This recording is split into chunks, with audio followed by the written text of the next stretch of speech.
Bonjour à toutes, bonjour à tous, bienvenue sur My UX Experience, la première chaîne YouTube qui ne parle que du basket 3-3. Alors aujourd'hui, troisième et dernière partie de l'interview de Clément Payen. Salut Clément.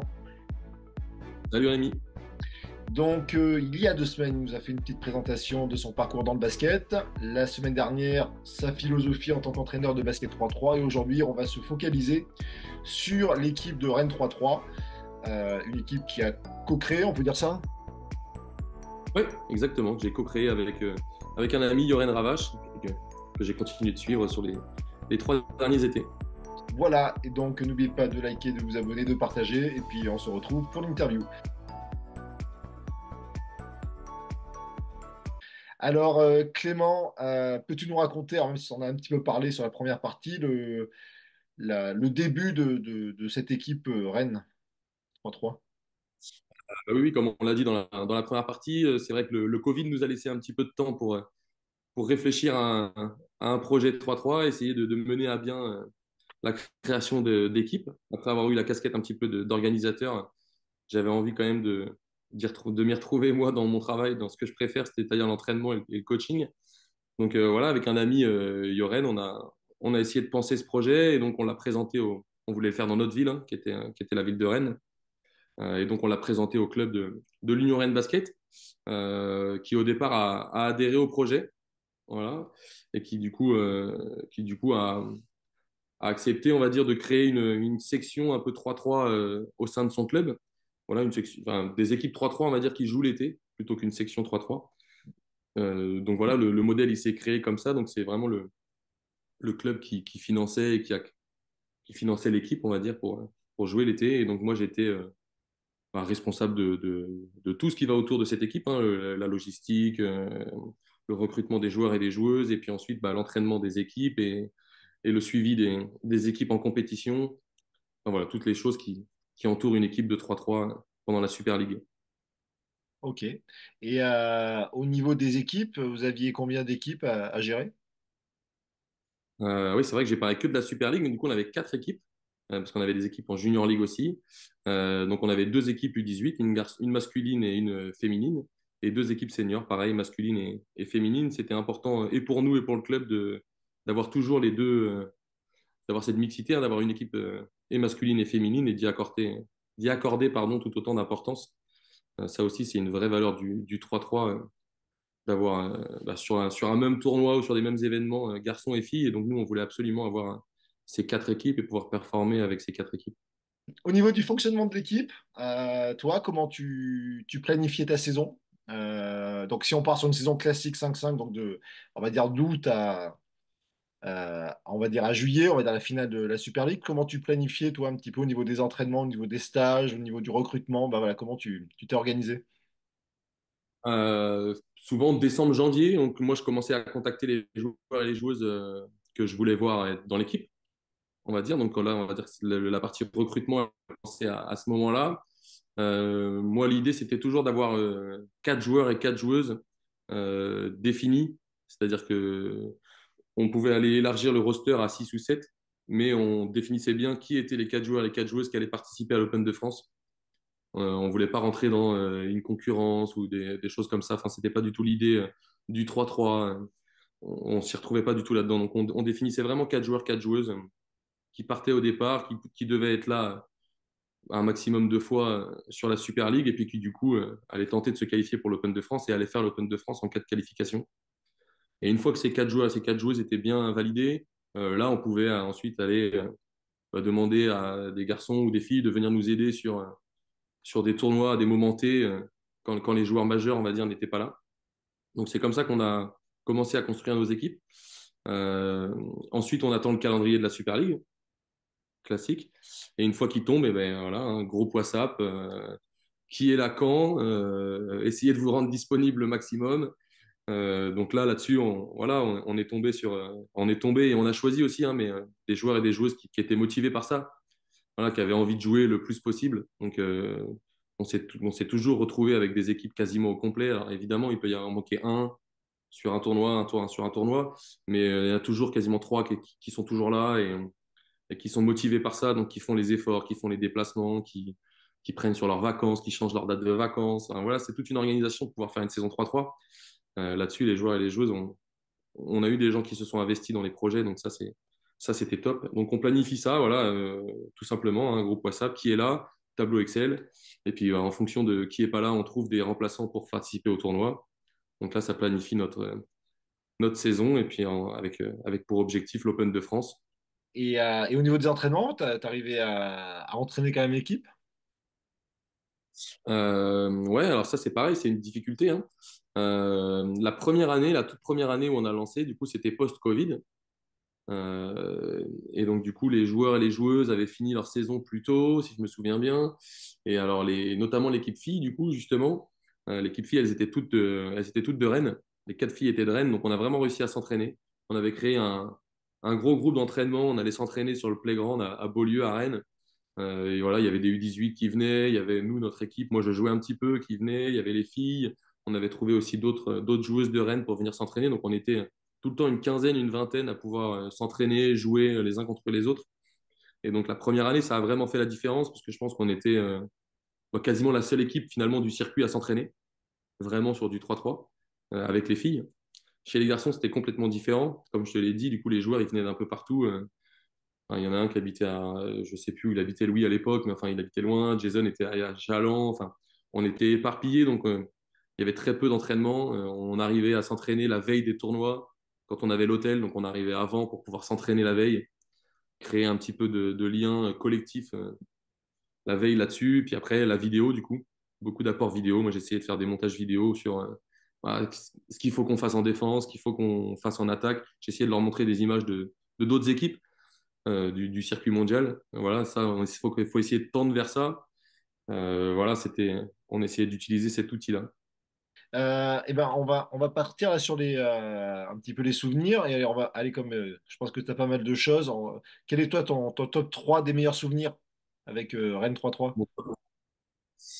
Le premier, il est évident, je pense, hein. On a eu la chance d'être championne de France dès la première année à Lille.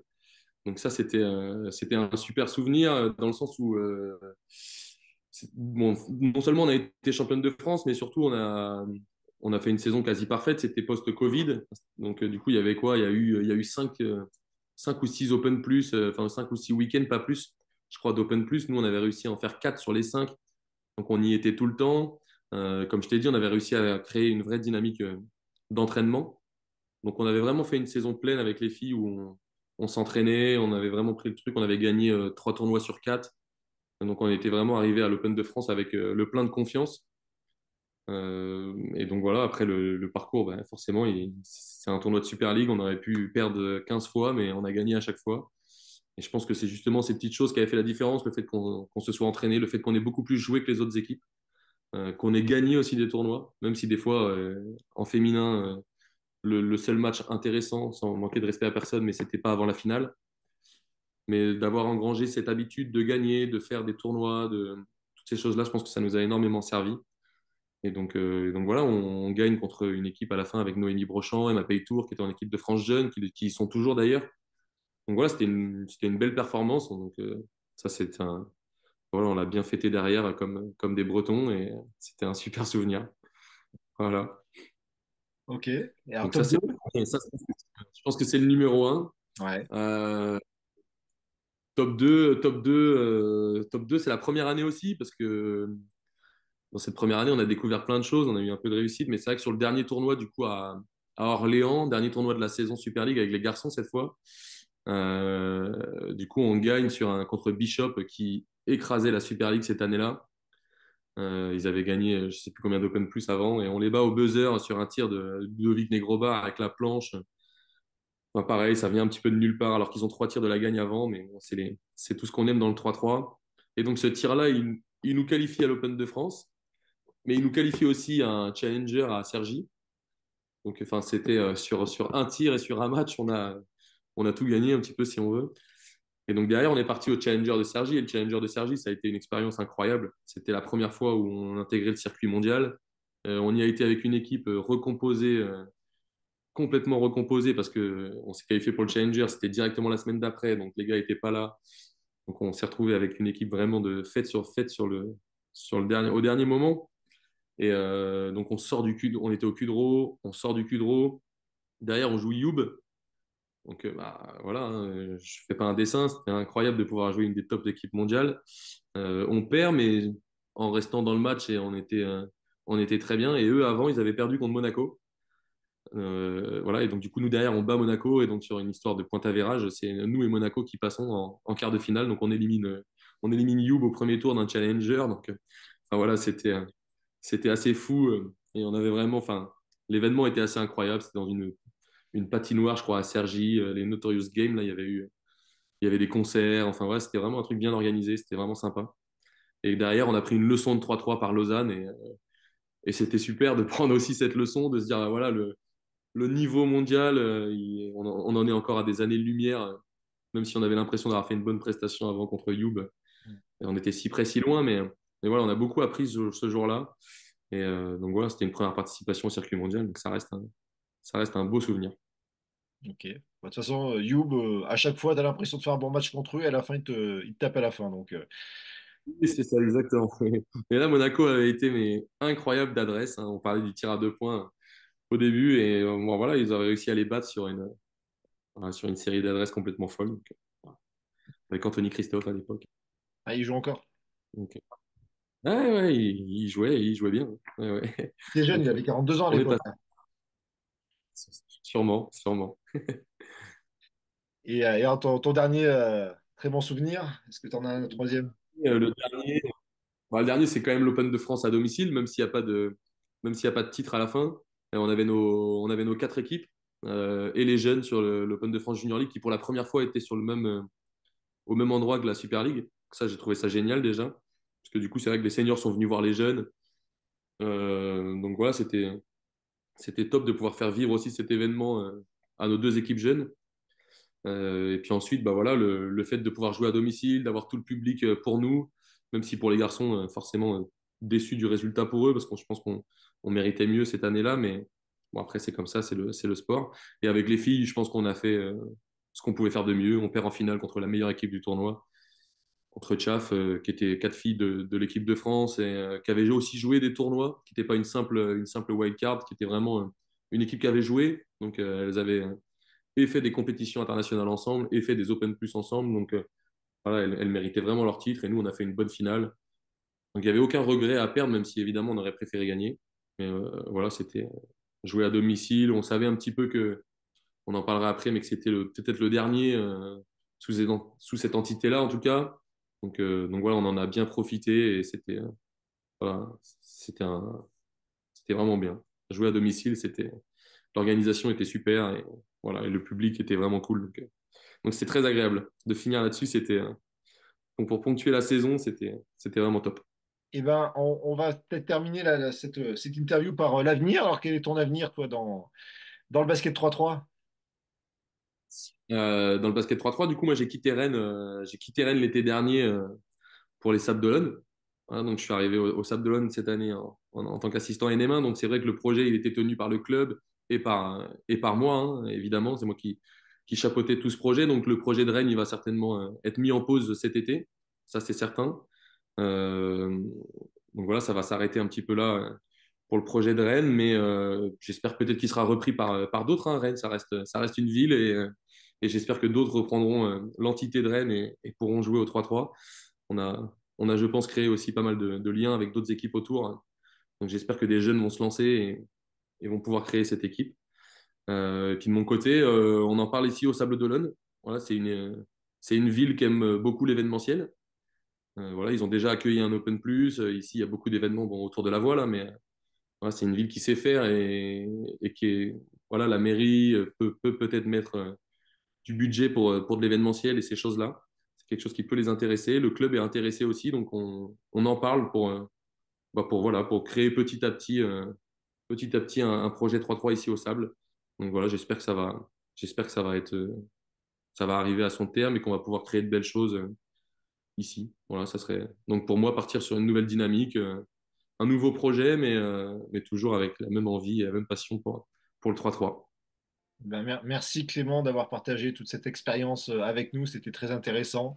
Merci à vous de nous avoir suivis. N'hésitez pas à liker, à vous abonner ou à partager cette vidéo si ça vous a plu. Je mets en lien sous les trois vidéos les réseaux sociaux de Clément car il partage aussi des contenus 3-3, des petits exercices. Donc je vous mets les liens sous la vidéo. Merci encore Clément et puis à une prochaine fois. Merci à toi. Salut à tous. Allez, bye et à la prochaine.